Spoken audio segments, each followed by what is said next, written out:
अनमोल उर्फ पिंकी, आप यहाँ पर मेरे पीछे एक चार्ट देख सकते हैं।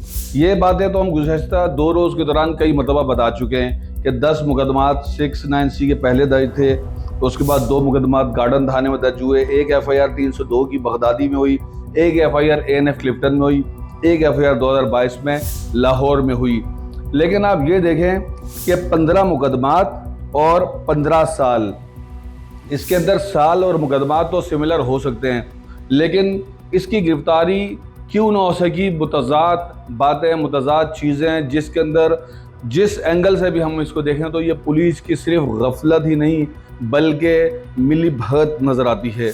पिंकी को कौन बचाता रहा, कौन था जो उसे गिरफ्तार नहीं होने देता था। चाहे 2018 में उसको कराची के CTD के एहलकार ने हिरासत में लिया हो और करोड़ों रुपए लेकर छोड़ा हो, चाहे 2019 में ANF क्लिफ्टन ने उसका मुकदमा दर्ज किया, ANF क्लिफ्टन ने उसको एंटी नारकोटिक फोर्स ने आखिर उसको क्यों 7 साल तक गिरफ्तार नहीं किया। कौन था वो ANF का एहलकार जिसके बारे में पिंकी ने भी एक इंकशाफ किया है। कौन थे वो थाने वाले जो उसके खिलाफ मुकदमा तो दर्ज करते थे लेकिन गिरफ्तार नहीं करते थे।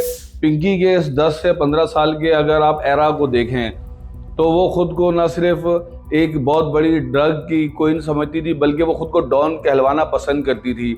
मॉडलिंग की दुनिया में नाकामी पर उसने फिर जब ये कदम उठाया तो सबसे पहला साथ देने वाला उसका अपना शौहर था जो आज मलेशिया में। इसी तरह जिस शख्स ने लाहौर में उसको हिरासत में लिया, उसने उससे मुबैना तौर पर ज़बरदस्ती शादी की, उससे करोड़ों रुपए हथियाए और उसको इस्तेमाल करता रहा। और पिंकी की गिरफ्तारी होने से वही एहलकार मुबैना तौर पर उसको बचाता भी रहा। लोगों के जहन में ये कि वो बहुत बासर है इसीलिए बच जाती है, लोग उससे डरते हैं। ऐसी कोई बात नहीं है, कानून नाफिज करने वाले इदारे किसी से नहीं डरते। पिंकी को आखिर क्यों नहीं गिरफ्तार करते थे? इसकी सबसे बड़ी वजह थी वो पैसा। इस पूरे केस में इतना पैसा इस्तेमाल हुआ जिसे आप अरबों रुपए कह सकते हैं। अब हमारे मुसद्दिक़ ज़रा ये कहते हैं कि ANF क्लिफ्टन अपनी जो FIR है जिसमें एंटी मनी लॉन्ड्रिंग एक्ट तक की सेक्शन दर्ज है, अब उसमें वो भी गिरफ्तारी की इस्तदा करेगी और वो इससे अलग तफ्तीश करेगी। लाहौर की पुलिस पार्टी पहले ही कराची आने के लिए तैयार है। जो अवाम और जो लोग हैं उनका एक ही मौक़िफ़ हमें नज़र आता है, उनको कोई इसके अंदर इंसाफ की तवक्का नज़र नहीं आती। उनका यही कहना है कि आप देखना एक हफ्ते बाद नहीं तो महीने बाद पिंकी आपको बाहर नज़र आएगी।